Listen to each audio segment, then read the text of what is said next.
Yo, what's up, guys? We'll be I'm Adam, and we'll be reacting to horror stuff. We'll be watching horror stuff. So, what do we got here? Snapchat. I got Snapchat. Sure, you come follow me. My name is Aiden. I'ma give you something you gon' wanna cherish. And I ain't perfect. I know I'm Sorry about that ad. Sorry about that ad. That was so disgusting. This is a short but terrifying story of something that happened when I was Snapchatting a friend. I'm pretty young. I'm only 13, still in middle school. A girl I really liked had just recently started snapping me selfie pictures, and we started messaging each other for a few nights. One night when I was watching TV, she sent me a snap of herself laying in her bed without a caption. I sent a message saying, "What's up?" She sent another identical picture, this time with a caption saying, "Not much, you?" She set the timer to 10 seconds, so it gave me plenty of time to analyze the picture, including her bedroom in the background, and the dark outline of a person standing by her window. Oh my God. I quickly sent a response message saying, "Is that your brother by the window?" She sent another identical snap, this time captioned, "What do you mean?" In this picture, the figure at the window was closer, and I could see a hand pressed up against the glass. I closed the snap before the timer even ran out so I could tell her quicker. I said, "There's somebody at your window, turn around." She opened my snap almost immediately, and then I didn't hear from her again on the app. I grew more and more worried as the minutes passed. I texted her a few times to no avail. I tried calling her a few times to no avail as well. I didn't know her house phone number, otherwise I would have called her parents. It wasn't until midnight when I was already laying in bed that she finally texted me back. She explained the whole situation. As soon as she looked at her window and saw the person standing there, she screamed. And that caused the person, who turned out to be a 20-something-year-old man, to open the window and jump into the room. From there, she ran to her parents' room and woke her dad, who went to her room to find nothing but an open window.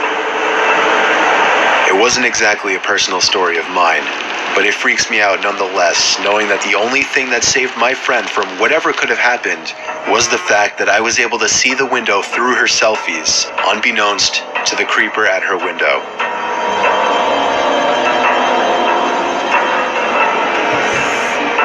Bad. That is so bad. Oh my God, that is actually really bad. I might watch this compilation.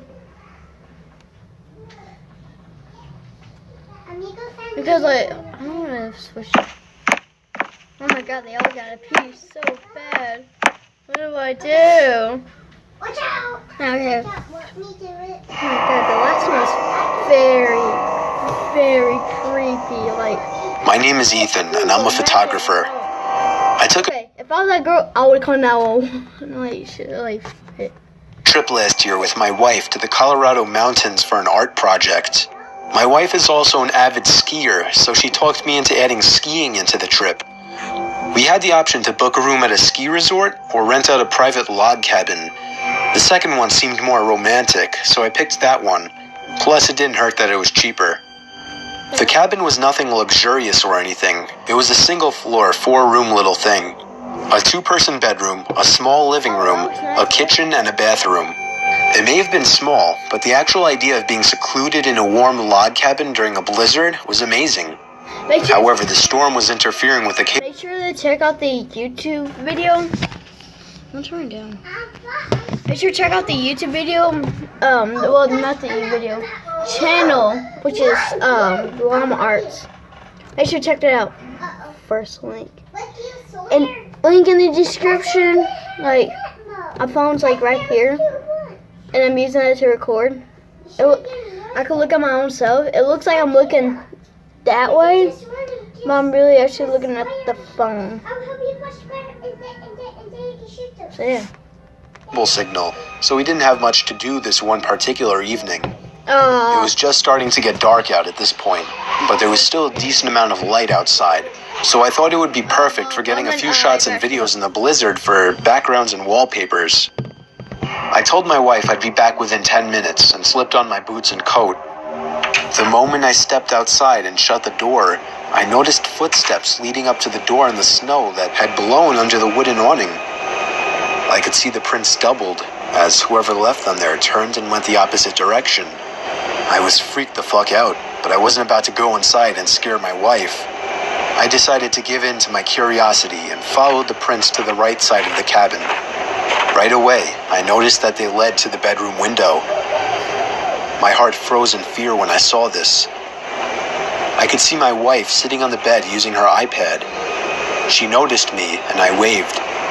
She laughed. I continued to follow the footprints around the cabin to the other side. They led to the living room window on the other side. Someone was stalking us. But how long ago was the question? I found myself standing there for a good minute asking myself if I should follow the footprints anymore. No. For whatever reason, I decided I would. Oh my god. They were now leading away from the cabin. These days? I knew I was following the prints to where this person was going, not coming from, simply by the boot marks. I followed the prints away from the opening and into the trees. That was where I saw him. A man wearing a black coat facing a tree, slouched down looking at the ground. He was still as a statue, and I could see the snow piling up on his hood and shoulders. I froze in my tracks, trying not to make a sound. I would have thought to ask him if he needed help otherwise, but this guy was just standing there, not doing anything, like some kind of deranged freak. I started to gradually move backwards without even turning around, making sure this man didn't. Okay. I'm back. Okay. Let's move this over here. Right there. I like it right there. Over here. What? Didn't turn around or notice me. When I got at a visual distance, I turned around and stomped through the snow back to the cabin. When I slammed the door shut, my wife came over to see what was wrong. I saw worry in her eyes. I guess she saw the worry in mine. She knew I saw something, and after a few minutes of harassment, I finally told her what I saw. She immediately started packing her things, telling me we're leaving right away. I told her no, we're not going anywhere. I would not get a refund for leaving early, and I wasn't about to up and leave just because some weird guy was walking around outside. She made a point of locking both locks on the door and making sure all of the windows were sealed shut. For the rest of the night, we read stuff on our iPads. I reviewed the pictures and videos I had taken so far.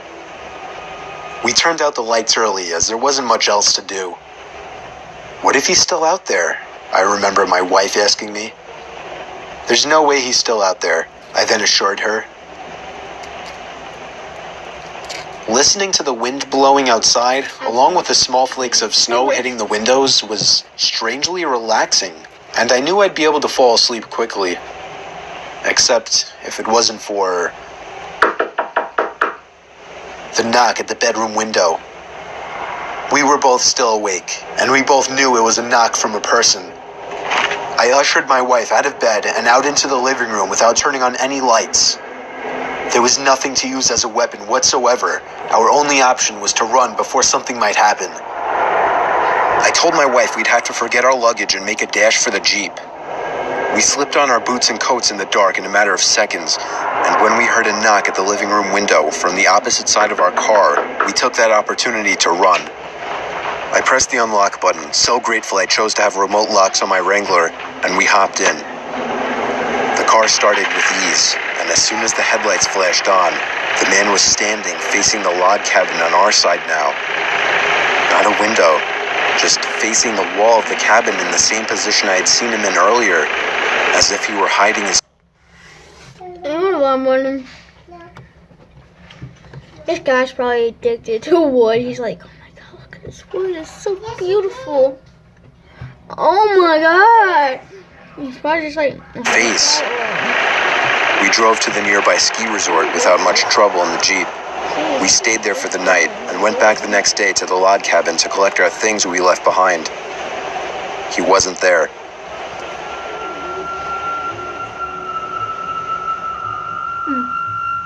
Okay. Oh shoot. Up, kids. Never ever stop Okay.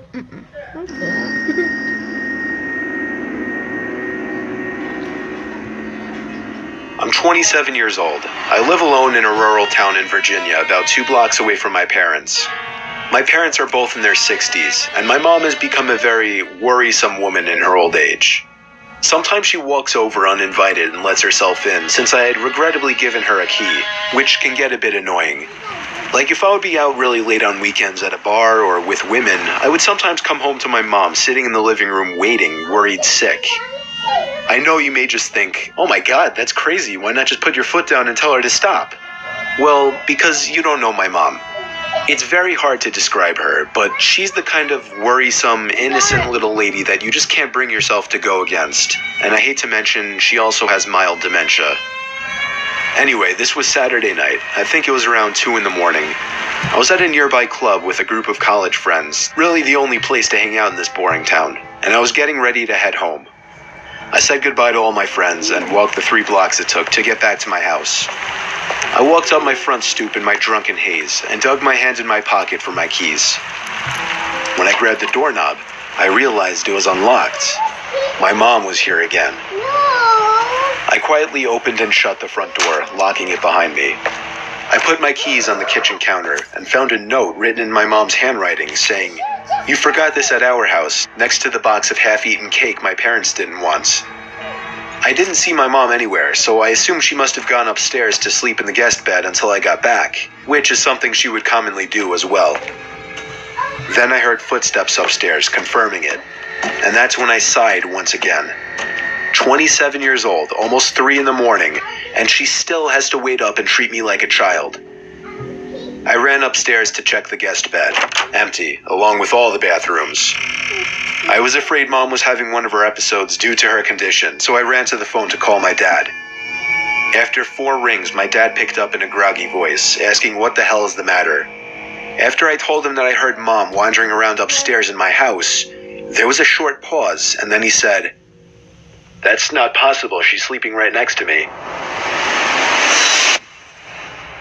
My mouth fell open as I turned my head to face the dark upstairs, and just barely by the light provided by the kitchen, I could see a head peering around from the corner at the top of the stairs, looking down at me.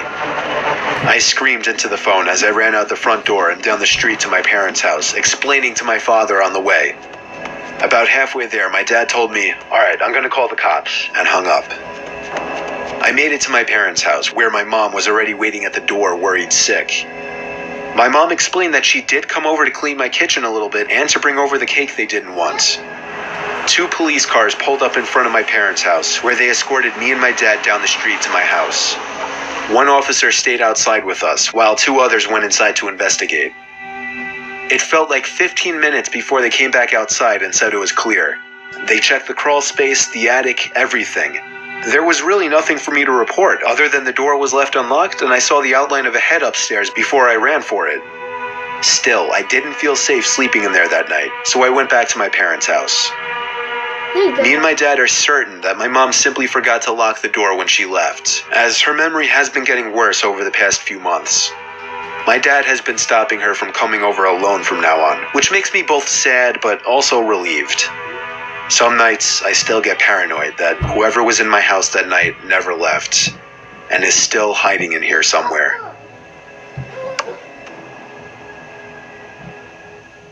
That's scary. Rule number 2. Never, ever sneak in someone's household. It was a typical boring day in calculus, only it was Friday, 7th period, meaning the week was almost over and spring break would finally be upon us. So everybody was getting antsy in their seats, I could tell.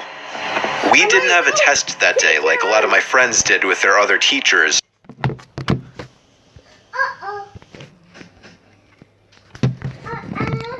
Teacher! Teacher! What? Teacher! Teacher!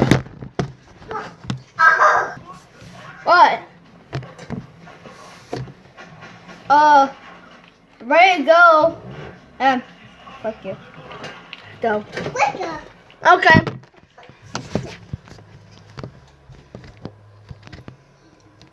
On my last day of school. So our teacher in the middle of class just decided to start playing games with us on Sporkle.com.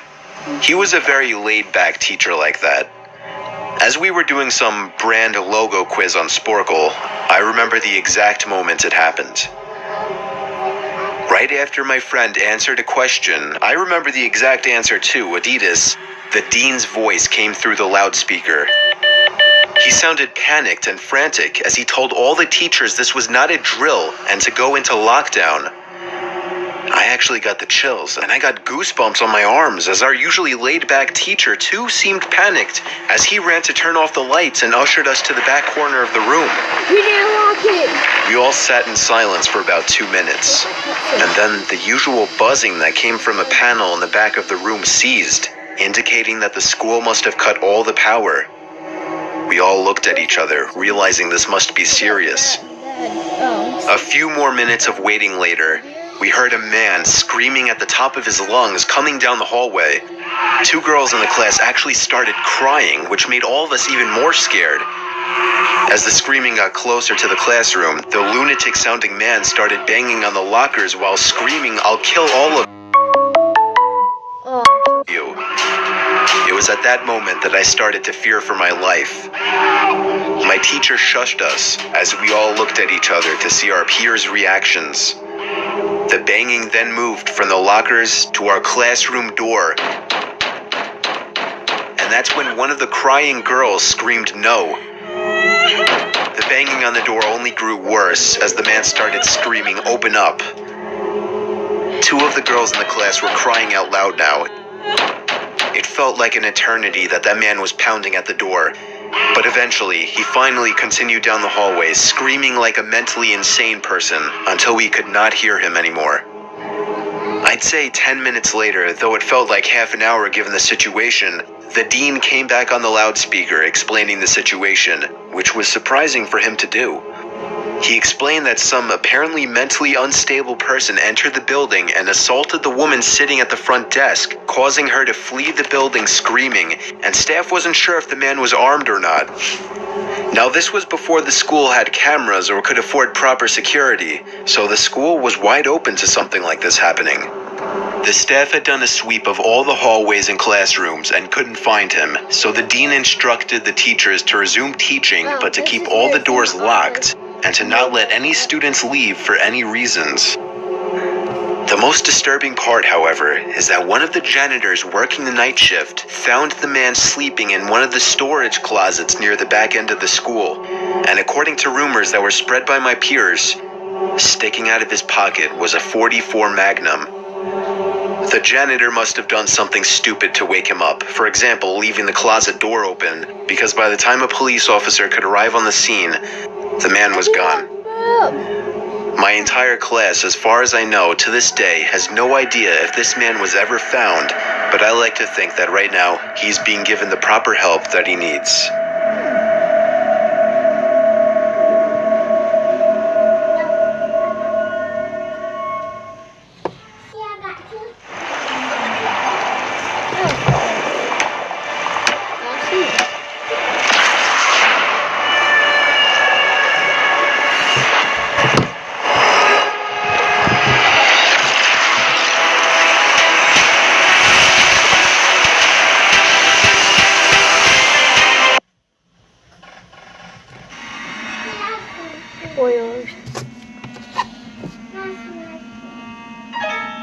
This is gonna be your last anime. 3 months after I turned 16 in 2005, I got my first car, a '99 Toyota Camry. On a warm Saturday night, when my friend Alex invited me over to one of his friend's big parties, I knew I wouldn't be in a condition to drive the Camry home afterward. So we carpooled with Alex's girlfriend, Brianna. We lived in the countryside of Virginia, meaning less big parties. Meaning when there was a big party, it was a huge deal and everyone would go. We lived about 5 to 10 minutes away from this kid's house. I knew where he lived as I was acquainted with him, but not exactly friends. The whole ride there, we took the same 2-lane highway type road through the woods, and this kid's house was actually on this road further down. At certain points on this road, there were a few houses on either side, and then it would just go back to being a long, empty highway again. The house was tiny, like a lot of houses around the area, but the party was held outside anyways, since its closest neighbors were relatively far away, and noise wasn't an issue.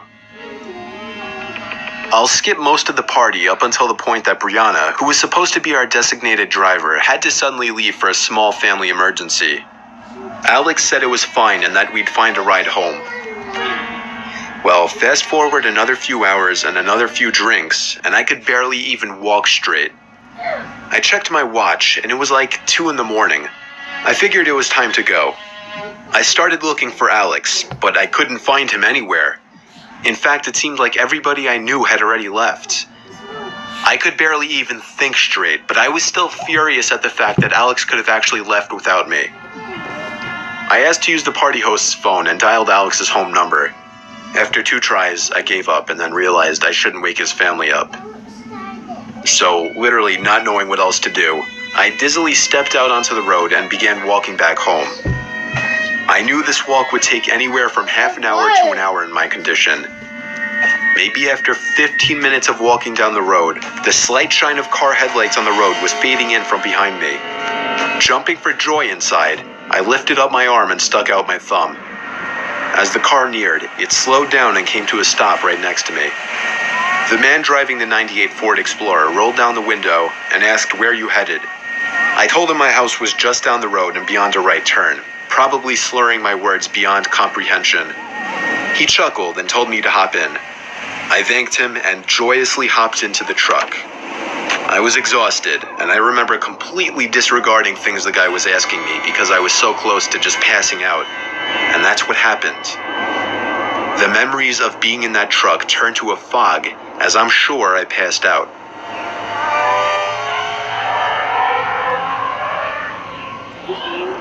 The next thing I remember, I woke up still in the moving truck. The guy looked at me and laughed, but didn't say anything. I looked around and realized the road we were on wasn't familiar. I nervously asked, where are we going? He then said, so what were you doing out this late anyway? As the man answered my very straightforward question with another irrelevant question, the sobering reality of the situation hit me. You can let me out anywhere, I told the man.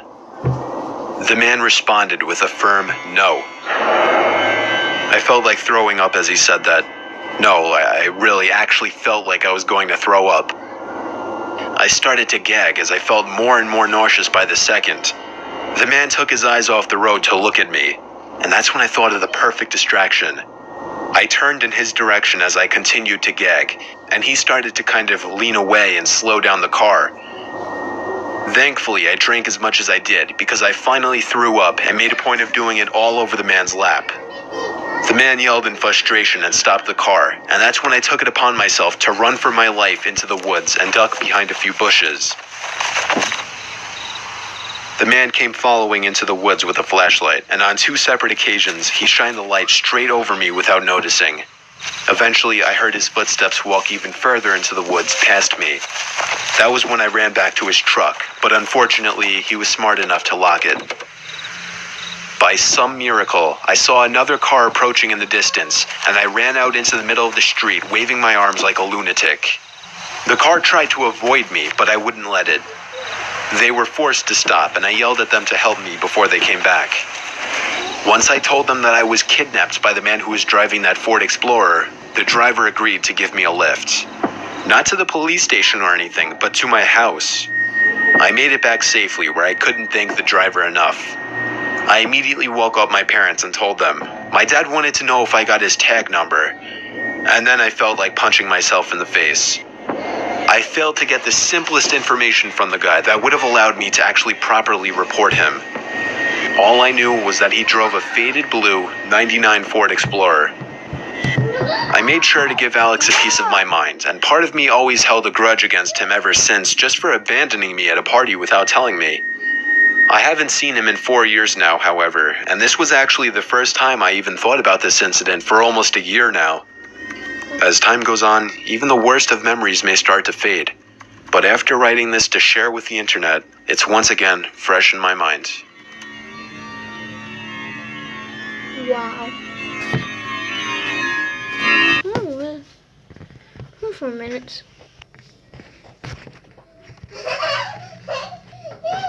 Okay, if you like this video, like to it. Subscribe to the channel. I like it too. I like Subscribe. And comment down below. it. I like it too. About my video. Comment down below. I like it.